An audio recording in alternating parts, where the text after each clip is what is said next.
नमस्कार। आज हम बीएड द्वितीय वर्ष 8th paper knowledge and curriculum ज्ञान और पाठ्यचर्या के अंतर्गत ज्ञान के प्रकार काइंड्स ऑफ नॉलेज का अध्ययन करेंगे। इससे पूर्व हमने ज्ञान के स्रोत या सोर्सेज ऑफ नॉलेज का अध्ययन किया था। अगर वास्तविकता में देखा जाए तो हम 3 प्रकार के ज्ञान का वर्णन कर सकते हैं। आगमनात्मक ज्ञान ये पोस्टेरियरी नॉलेज, प्रयोगमूलक ज्ञान एक्सपेरिमेंटल नॉलेज और प्रागुनुभाव नॉलेज या ज्ञान एप्रोरी नॉलेज। अगर हम सबसे पहले बात कर रहे हैं आगमनात्मक ज्ञान, तो ये पोस्टेरियरी नॉलेज,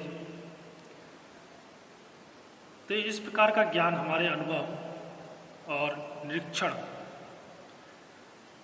एक्सपीरियंस और इंस्पेक्शन पर आधारित होता है। जॉन लॉक इस ज्ञान के जो प्रवर्तक हैं, उन्होंने खुद कहा कि बालक का मन ज्ञान के समय कोरी पटिया के समान टेबुलरास होता है। जैसे जैसे अनुभव मिलते जाते हैं, इस पटिया पर लेखन होने लगता है। इससे तात्पर्य है कि ज्ञान अनुभवों या एक्सपीरियंस द्वारा वृद्धि करता रहता है।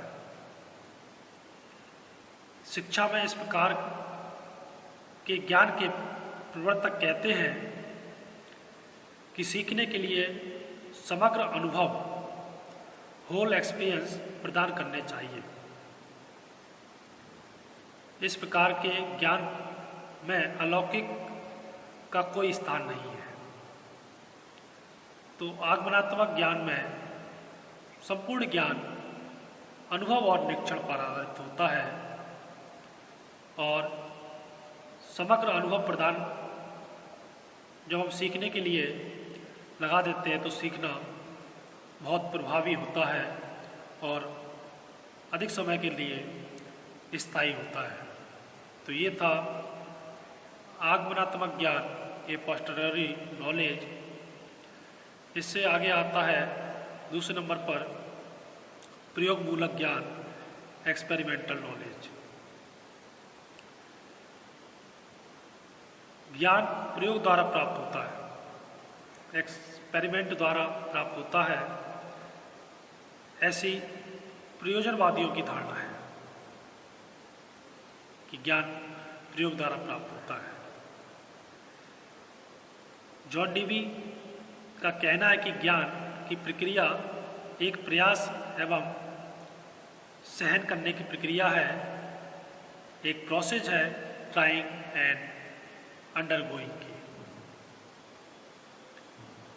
ट्राइंग एंड अंडरगोइंग की प्रक्रिया के साथ ही एक विचार का अभ्यास में प्रयास करना और ऐसे प्रयास जो परिणाम से फल प्राप्त होते हैं उनसे सीखा जाए। इस धारणा के अनुसार ज्ञान या नॉलेज कोई भी ऐसी चीज नहीं है जिसे हम समझें कि वह अनुभव व निरीक्षण से अंतिम रूप से समझी जा सकती है। जबकि हम ऐसी विधियों को प्रयोग करते हैं जैसे आगमन, यह तो कुछ ऐसी वस्तु है जो अनुभव में सक्रिय होती है। इस कृत्य की भांति अनुभव को संतोषपूर्ण ढंग से आगे की ओर ले जाती है। तो सीखना उतना ज़्यादा प्रभावी होता है अगर एक्सपेरिमेंटल नॉलेज के द्वारा सीखा जाए तो एक अधिक समय तक अपने समय में स्थायी रह सकता है। अगर इसको प्रयोग के जरिए अगर हम देखें तो विज्ञान वर्ग में अगर हम कितना ही पढ़ा लें थ्योरेटिकल रूप में, लेकिन अगर एक बार प्रैक्टिकल करा दिया जाए तो एक्सपेरिमेंट के जरिए जो बच्चे का ज्ञान में वृद्धि होती है वो अधिक समय तक स्थायी होती है और कभी भी ना भूलने वाली होती है। अर्थात हम कह सकते हैं उसे स्मरण, उसकी मेमोरी में हमेशा वो चीज़ रहती है जो एक्सपेरिमेंटल रूप में की जाती है।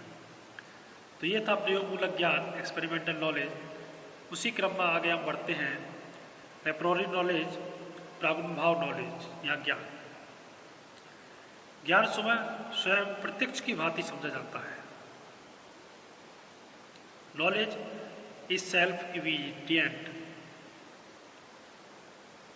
सिद्धांत जब समझ लिए जाते हैं, सत्य पहचान लिए जाते हैं, फिर उसमें निरीक्षण, इंस्पेक्शन, अनुभव, एक्सपेरिमेंट और प्रयोग द्वारा प्रमाणित करने की आवश्यकता नहीं होती। इस विचारधारा के प्रवर्तक कांट जो कहते हैं कि सामान्य सत्य अनुभव से स्वतंत्र होने चाहिए, उन्हें स्वयं में स्पष्ट और निश्चित होना चाहिए, गणित का ज्ञान प्रागुर्भाव ज्ञान समझा जाता है।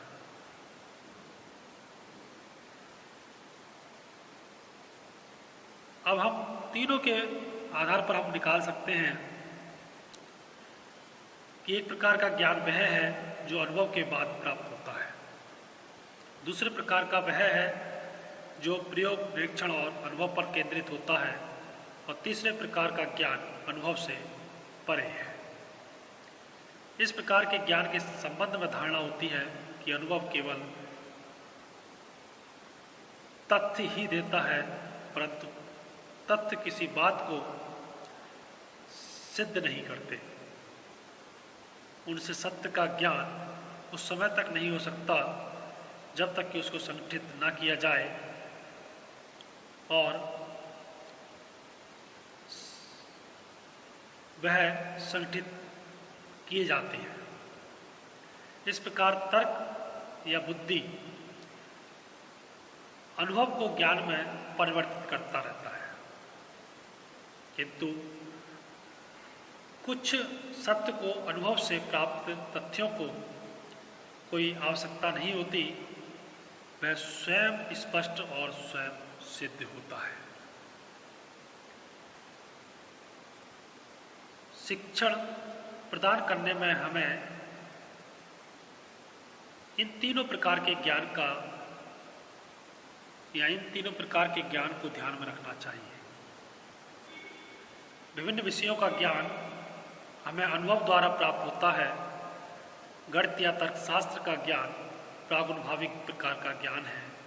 गणित के शिक्षण के समय हमें इस बात को ध्यान में रखना चाहिए कि हम प्रागुर्भाव ज्ञान, क्योंकि ज्ञान स्वयं प्रत्यक्ष की भांति समझा जाता है, नॉलेज सेल्फ इविडेंट। तो ये थे तीन प्रकार के मुख्य ज्ञान। अब हम बात करते हैं स्थूल व सूक्ष्म ज्ञान, कॉन्क्रीट एंड एब्स्ट्रैक्ट नॉलेज की। स्थूल ज्ञान प्रत्यक्ष, अर्थात जिस प्रकार के ज्ञान को हम प्रत्यक्षता देख, सुन व अनुभव कर सकते हैं, उसे स्थूल ज्ञान या कॉन्क्रीट नॉलेज कहते हैं। परंतु जिस ज्ञान का कोई निश्चित स्वरूप नहीं होता, वह केवल हमारे अनुभव, एक्सपीरियंस और निरीक्षण या इंस्पेक्शन पर आधारित होता है,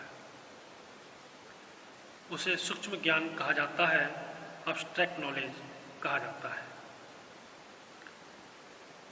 जॉन लॉक इस प्रकार के ज्ञान के समर्थक हैं। उनके अनुसार बालक का मन जन्म के समय कोरी पटिया के समान या टेबुलर रास होता है। जैसे जैसे अनुभव मिलते जाते हैं, इस पटिया पर लेखने लेखन होने लगता है, लिखा जाता रहता है। इससे तात्पर्य है कि ज्ञान अनुभवों द्वारा वृद्धि करता है। एक्सपीरियंस से ज्ञान में वृद्धि होती है। ट्राइंग एंड अंडरगोइंग, जिसे हम कह सकते हैं प्यार, जो ज्ञान की प्रक्रिया है, एक प्रयास एवं सहन या ट्राइंग एंड अंडरगोइंग की प्रक्रिया है। शिक्षा में इस प्रकार के ज्ञान प्राप्ति के लिए सीखने के समग्र अनुभव, होल एक्सपीरियंस प्रदान करने की आवश्यकता होती है। बाल्यावस्था में बालक को स्थूल ज्ञान, कॉन्क्रीट नॉलेज प्रदान करना चाहिए और किशोरावस्था में उसे सूक्ष्म ज्ञान भी प्रदान करना चाहिए, अब्स्ट्रैक्ट नॉलेज भी देनी चाहिए। सूक्ष्म ज्ञान ऐसा ज्ञान होता है जो अनुभव में सक्रिय होता है। यह स्वयं स्पष्ट और स्वयं सिद्ध होता है और इसे बुद्धि अनुभव की सहायता के बिना प्राप्त करती है। क्या ज्ञान सूक्ष्म है या स्थूल, कॉन्क्रीट है या अब्स्ट्रैक्ट? यह प्रश्न भी महत्वपूर्ण है। शिक्षा में कार्य अध्यापक और शिक्षा पा रहे विद्यार्थी दोनों के मन में जानकारी के रूप में वर्तमान ज्ञान है। दूसरी ओर पुस्तकों में वर्णित भाषा में लिखा हुआ ज्ञान स्थूल है, कॉन्क्रीट नॉलेज है। यह वैसे ही है जैसे नमक पानी में घुलकर अदृश्य हो जाता है परंतु बड़े ढेले के रूप में दिखाई देता है। इसीलिए शिक्षा के पुस्तक अर्थात स्कूल प्रत्यय का महत्व होता है। इस प्रकार सैद्धांतिक ज्ञान में सक्रिय सहभागिता, सिद्धांतों के आधार पर धारणा निर्माण करना आदि शामिल होता है। अगला है प्रासंगिक अवधारणा युक्त व शाब्दिक ज्ञान। इसको हम कल के व्याख्यान के अंतर्गत समझेंगे। धन्यवाद।